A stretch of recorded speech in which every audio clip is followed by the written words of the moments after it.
travers 20 ans de travail continuel dans le domaine de développement, l'Association de développement et de renforcement de la femme ADIU avait décidé de concentrer tous ses efforts à améliorer la situation détériorée des résidents des régions les plus pauvres en Égypte.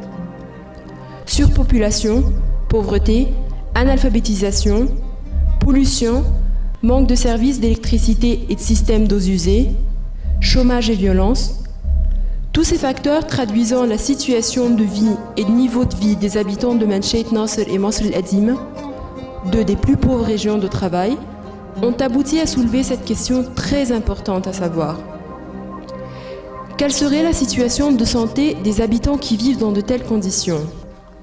Dans un tel contexte, quel serait le taux de maladie et de mort dans un tel environnement où tout manque et, si on ose dire, aucun service n'existe?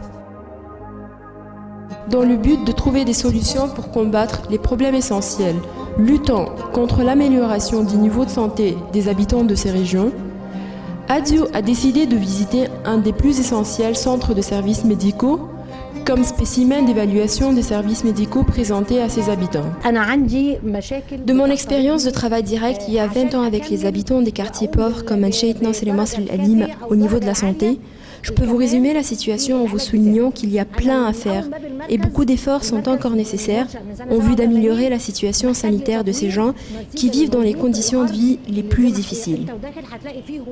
À titre d'exemple, malgré que ce centre est le centre médical essentiel à Masr el-Adim et par conséquent supposé avoir tout en service des gens, sauf que la réalité est complètement différente. Vous avez sûrement remarqué le mauvais état du bâtiment qui a vu une déviation en raison de la détérioration de la plomberie dont la maintenance coûte extrêmement cher. Les escaliers cassés à l'entrée du centre ont été la cause de plusieurs accidents, spécialement de vieilles femmes qui ne pouvaient pas maintenir leurs équilibres. Murs détériorés, chaises et lits cassés, les pauvres gens qui cherchent secours ici au centre souffrent d'un grand déconfort qui, à vrai dire, leur cause de plus en plus de fatigue. À se concentrer plus sur les services médicaux disponibles au centre, malheureusement la situation n'est pas plus satisfaisante. Des appareils médicaux extrêmement urgents me manquent. Quant aux appareils disponibles, ils sont extrêmement anciens et usés, ayant besoin de maintenance qui coûte une fortune dont je n'ai absolument pas les moyens. Ça va de soi pour les médicaments. Les quantités disponibles ne suffisent point les besoins. Pour vous résumer les choses, je peux vous dire que les services disponibles ne répondent absolument pas aux besoins et nécessités des gens. Vous savez par exemple, à Batn el-Baqra, une des régions à Masr el-Adim, deux professions sont célèbres là-bas, l'élevage des porcs et la collection de poubelles. Malheureusement, aucune précaution sécuritaire n'est prise pour la pratique des professions. Ni masques ni gants, le minimum des choses sont portées pour diminuer le risque de transmission des maladies. Conséquence, je vais vous laisser la réponse. Le problème, c'est qu'en plus, plein de spécialistes et de médicaments convenables me manquent pour faire face au taux de maladies transmises. Il y a 10 ans que je travaille ici au centre comme femme de ménage. Je ne saurais bien sûr pas parler des problèmes médicaux. Mais je veux justement que vous jetiez un coup d'œil sur les salles de bain. Vraiment, je veux que vous me dites comment un malade, et même n'importe quel être humain, peut utiliser une salle de bain pareille.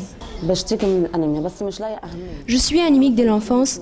J'ai décidé de venir au centre et prendre soin de ma santé quand j'ai remarqué que dernièrement, je n'avais plus les forces à travailler pour élever mes 5 enfants. Surtout que mon mari est paralysé il y a 10 ans. Parfois, les vitamines et autres médicaments que je dois prendre sont disponibles au centre. Et d'autres fois, je dois attendre des mois et des mois pour recevoir ma quantité.